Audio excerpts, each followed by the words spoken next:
The New Statesman.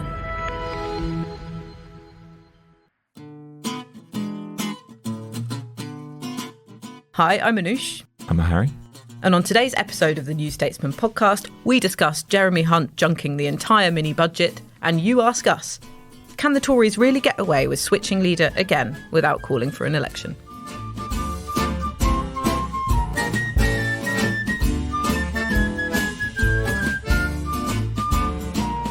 So we've literally run down to the studio just as Jeremy Hunt, the new Chancellor, has basically junked the entire mini-budget, apart from reversing the national insurance tax rise and the stamp duty cut. So there's also this bombshell U-turn that the energy bill fix will only stay in place until April, when it will be reviewed and made cheaper and more targeted. So that's basically everything, really. The basic rate of income tax, both Liz Truss and Rishi Sunak have pledged to cut that, if on different timetables. That's been cancelled completely. So actually now Liz Truss is heading a government that is cutting less than Rishi Sunak wanted to, who was, her opponent in the leadership campaign famously, and that was their dividing line. So, Harry, thanks for coming on. Let's talk a little bit about what Jeremy Hunt's doing, first of all, before we get into Liz Truss's future. So, what do you reckon to his appointment, first of all, and the sacking of Kwarteng? Well, it's amazing that he was appointed, obviously, because he only won 13 MPs in the leadership contest. And someone messaged me saying,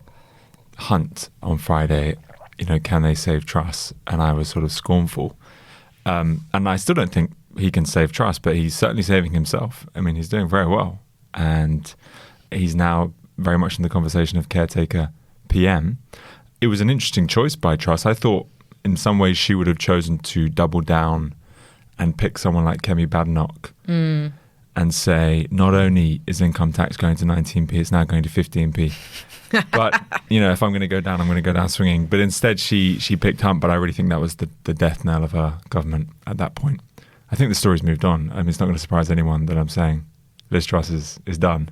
Yeah. The Times is openly running pieces on who will succeed her. Well, let's talk a little bit about that, because you wrote a piece actually before the appointment of Jeremy Hunt talking about how there was a pile of letters going into the 1922 committee, which is, as we can remember from the Boris Johnson collapse, the committee of backbenchers who decide how to get rid of a leader. How could it happen? Because doesn't she have to stay in place for a year? No.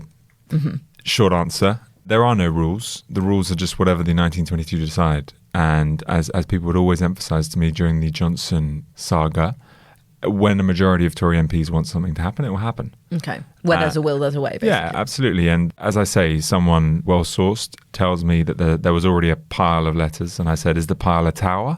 And they said, no, not yet. But, it could very well be soon.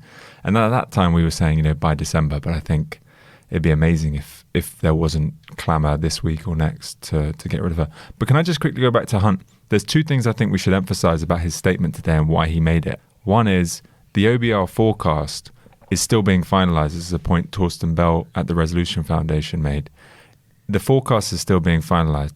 So by acting now, he can, hopefully, the government hopes, put pressure on the markets, or rather reassure them and put pressure on yields to come down, which would reduce the government's borrowing cost. And that will affect the OBR's forecast. Mm-hmm. And therefore, the OBR will be less demanding of the fiscal hole that needs filling. So by acting now and reducing government borrowing costs, he can actually make his situation better ahead of the OBR forecast. The other thing is the LDI pension saga, where you had lots of pension funds borrowing more money than they should have been borrowing relative to their position for their security, just like in the financial crisis, as Mervyn King was explaining to me in last week's New Statesman. Which everyone should read. Absolutely. Yeah. The LDI problem seemed like it had been solved by the government jumping into the bond markets, but as yields continued to rise again, the pension funds were at risk. And there was one specifically, Ed Conway of Sky reports today, that is in real jeopardy or was in real jeopardy of going bust and causing a knockout sort of sequence of events. And so Hunt acted today to prevent those yields continuing to rise and that pension risk continuing to build.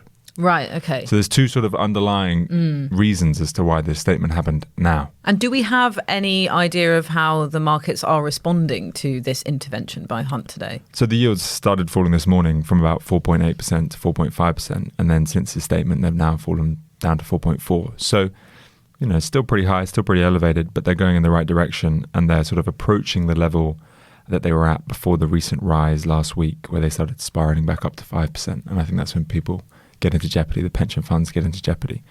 So it's an extraordinary situation, but that's the underlying reason why Hunt acted today. That's really interesting. And I think while Jeremy Hunt seems to have definitely had an impact on marginally reassuring the markets that this mini budget is going to be reversed pretty much in total. And like you say, he's gone early on it. He hasn't waited for that Halloween fiscal statement to do this, in the hope that the OBR and its sums will be a little bit more flattering or slightly less sort of terminal for the government come that date. I do think that there is still a problem here politically for Tories who want to replace Liz Truss. First of all, I think Hunt is being written up as this sort of Tory saviour, caretaker prime minister, I think the CEO to her chairman or chairwoman. But I don't buy it. I mean, Brexiteers don't really trust him, obviously. He's a Remainer, Cameroon. Boris Johnson loyalists remember him manoeuvring against Johnson pretty early in that leadership campaign over summer. I remember Nadine Dorries publicly criticised his pandemic preparation while he was health secretary. And he's been warning his party of the risks of neglecting the sort of southern heartlands because he's a Surrey MP, and I think there's a bit of suspicion among Red Wall MPs about that and the sort of ditching of levelling up, if it still exists, if it ever existed. So I do think that even if he is sort of cleaning up the economic mess, politically he's not necessarily the saviour. And that brings us to the ultimate question, which is, who would they replace Liz Truss with? And it's quite similar to what we were talking about over the Boris Johnson era of his scandals. The rebels, or in this case, pretty much everyone in the Conservative Party, weren't uniting behind one candidate, which is pretty much why they've ended up in this mess in the first place, with Liz Truss as a sort of uncharismatic, electorally suicidal leader. Yeah, completely. But I think the big difference now is, as I always remember a Tory MP saying to me in April, many of us want to get rid of Boris, but the feeling is, fuck, can you imagine how bad it would be if Liz Truss took over? And there was obviously many reasons why you might want to stick with Boris because of his legacy, a victory, but there's no reason to stick with Liz Truss, and they all know that. So I think there will be a contest soon. I think you're right, Jeremy Hunt isn't going to win it, but I do think he's resuscitated his career. Yeah. And he would figure prominently in any future cabinet, probably quite possibly as Chancellor. Yeah. If a Penny Mordaunt or a Rishi Sunak took over. And I think they're the most likely candidates. There's the Ben Wallace question. People still don't really understand why he didn't run in the summer, but I think the biggest issue for him is he doesn't actually have a parliamentary base. While he's very popular with members, and there's good reason for that. He was, a fairly unknown security minister until recently. It's only the war that's propelled him forward. Everyone always says, what does Ben Wallace want to do about the economy, the health, and everything else? I don't think he knows. I think he wants to be NATO Secretary General. And I think it is early for Boris to come back, perhaps even for Boris himself, who, as we know, is motivated financially in these matters. Yeah. Well, that's probably a topic for another podcast, but that would be interesting to see whether or not money trumps power. Probably the former. But yeah, I remember speaking to a Tory MP, former cabinet colleague of Jeremy Hunt, who was saying, he who wields the knife never wears the crown. So there is this reluctance, I think, even in these circumstances, for someone to come forward as the challenger. You kind of want to sort of bubble up organically as the person that everyone wants, rather than be seen to be on manoeuvres. I think that's true, but it isn't interesting to see how this is going to play out, because does Mordaunt make a deal with Sunak? I mean, that's what a lot of people are talking about. Does Rishi offer her foreign sex, say? And then they combine, because together they had 70% of the party backing them. I think Rishi is definitely the most likely successor at this point. But in the meantime, I don't think Hunt, initially my thinking was that Hunt might, like Zahawi, join the rebels and tell Truss to go. Yeah. I don't think he's going to do that. I think he's just going to be Chancellor. I mean, he's got carte blanche to run the Treasury as he likes, clearly. So I think he's just going to continue to run the Treasury, which at the moment is effectively the government, and wait for the party to act. And what will be interesting also will be to see whether or not his remit goes beyond the Treasury, because obviously he's had a bit of a epiphany since being Health Secretary.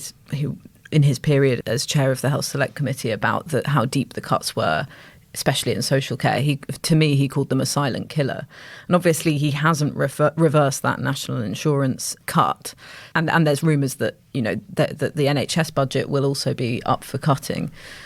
Will he change that? Will he try and reverse some of that austerity on the health service? Will his remit kind of spill into other areas? So that will be one to keep an eye on as well. And he spoke out against the international aid cut. Yeah. But it's interesting you called them silent killers to you, because we've talked about the data before showing the rise in avoidable mortality from austerity, or rather the excess deaths. Yeah, exactly. And the way that they had really fallen. Avoidable mortality, which is this trackable statistic, fell in the 2000s and then stopped falling in the 2010s.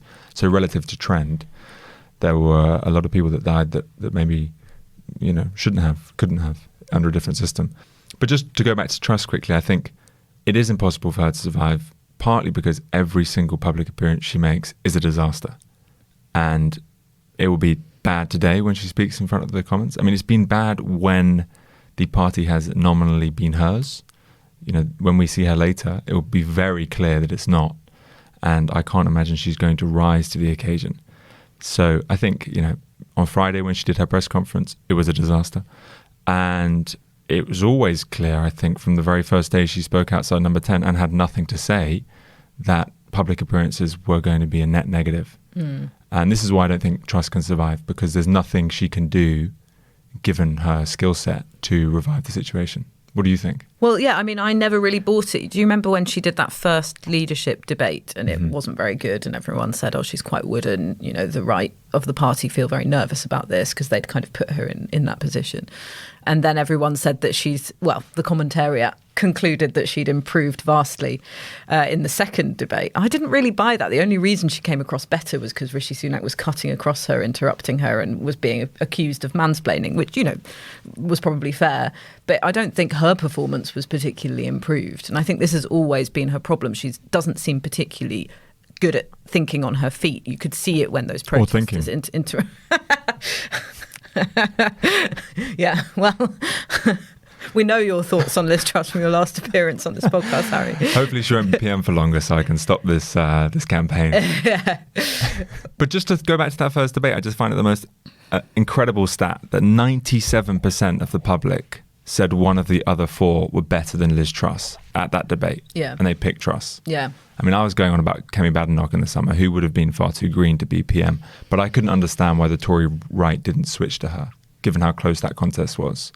Given that one was the Foreign Secretary and the other one was effectively unknown and was almost beating her in the leadership ballots. So I thought that's a pretty terminal sign. Hi, it's Anoosh here. This is just a reminder that as a podcast listener, you have the option of subscribing to the New Statesman with a very special offer. You can subscribe for just £1 a week. That's 12 weeks for £12 if you go to newstatesman.com/podcast offer. We'll be right back. From the New Statesman comes a new podcast, Audio Long Reads. The best of our reported features and essays, read aloud.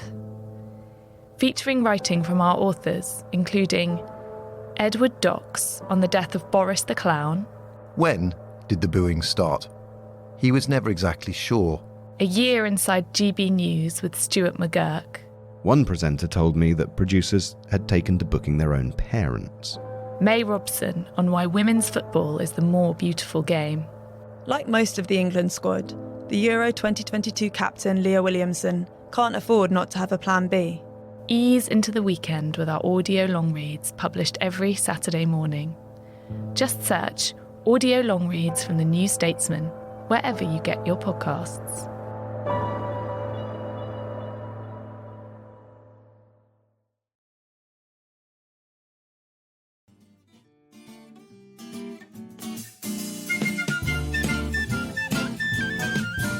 And now it's time for a section we like to call You Ask Us. So our question today is from Phil. Thanks, Phil. He asks, can the Tories really get away with switching leader again without calling a general election? Yes. It's a good question. Yeah. I mean, I was also going to say yes. So now it's very boring for poor Phil and any other listeners who have stuck with us this far. Well, the only person that seems to think otherwise is Nadine Dorries, because she bloody loves an election. Yeah. Well, I think she sees it as a way of getting Boris in because, Boris is an election winner. But of course they can. What are we going to do? Launch a coup?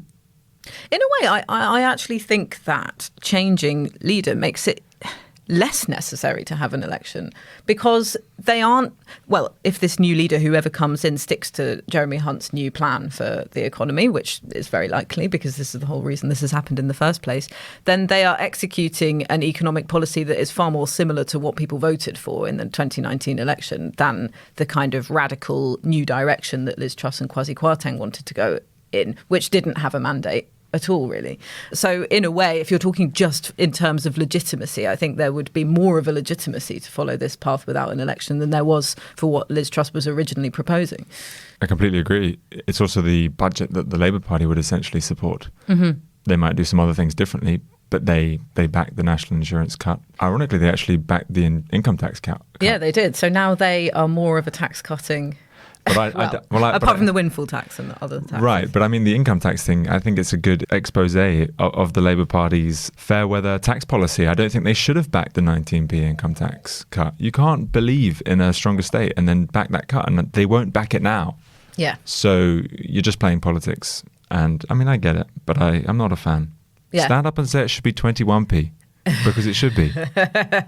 Yeah, I mean, it does expose the fickleness when it comes to some of these tax cuts. I mean, there are a lot of these things that they actually agree with, like reversing the national insurance rise as well. And so this kind of U-turning from the government does expose Labour's hypocrisy on that. But I just don't think enough people are paying attention to that at the moment, which is something that we discussed on the last episode. There's no real political capital to be had about pointing out, because there are some people in the shadow cabinet who have different views on that 1 penny off the basic rate. John Ashworth was saying that they shouldn't support it, for example. So there are contradictions at the top of the Labour Party on this. It's not, they don't have a clear strategy on this at all.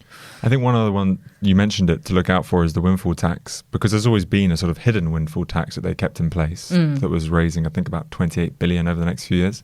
It'd just be interesting to see whether there's some changes to that mean it will raise more. Yeah. That's an obvious place to get more money. Yeah. Which they need. Yeah, actually, that's one thing that they haven't brought in yet, but could be part of the fiscal statement. One other thing, just quickly mentioned, to go back to him, Ben Wallace has obviously threatened to resign if they don't increase defence spending as planned. So that would be something that would definitely potentially precipitate a leadership contest. And it looks very likely that Hunt isn't going to increase defence spending. Well, that's fireworks to look out for, isn't it? Because Ben Wallace has been very, very successful at keeping that commitment in place, despite the parlous state of the public finances. I think it's something he spoke to you about at our Politics Live event, quite a while back. Thanks for reminding me. Yeah. Do you remember he was calling for increased defence spending, in a context where it was just like that seemed quite unlikely to happen for any other department. And he actually managed to keep that promise in place. Yeah, amazing. Okay, well, we'll look out for that. And actually, Harry, why don't you tell our listeners you're actually leaving the lobby team? So this is your last sort of podcast appearance as a lobby correspondent, but you will be sticking with us. Do you want to tell our listeners a bit about what you'll be doing? Absolutely. Yeah, I just, there's too many coups for me. I can't keep up. And I will be very much remaining with the NS as a contributing writer and writing regularly, doing a few more interviews, some longer pieces, and I'll be in the US for the midterms. But I will stay up to date with the Chancellor of the Month as they arrive. Okay, well, we will keep having you on. Thank you. Yeah, if you want to come back. And can we encourage any women listening to send us a question? Yes. Because this never happens. We often, the majority of our questions from you ask us are from men, so we would love some women. Not that we don't appreciate the current questions. Yeah, exactly. Thank you. Thanks, Harry. Thank you. And thank you so much for listening.